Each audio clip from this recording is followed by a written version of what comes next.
বিমল গুরুংকে খুনের মামলায় যুক্ত করার নির্দেশ। নগর দায়রা আদালতের নির্দেশে বাদ গেছিল নাম। বিমল গুরুংয়ের নাম যুক্ত করতে হাইকোর্টে যান মদন তামাংয়ের স্ত্রী। বিমল গুরুংকে এবার খুনের মামলায় যুক্ত করার নির্দেশ দিল আদালত। 2010 সালে পাহাড়ে খুন হয়েছিলেন মদন তামাং এবং সেই হত্যা মামলাতেই এবার বিপাকে পড়লেন বিমল গুরুং।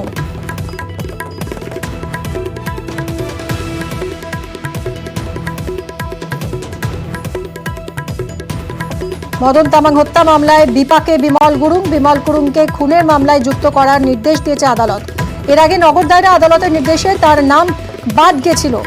বিমল গুরুংয়ের নাম যুক্ত করতে হাইকোর্টে যান মদন তামাংয়ের স্ত্রী এবং তারপর বিমল গুরুংকে খুনের মামলায় যুক্ত করার নির্দেশ দিল আদালত।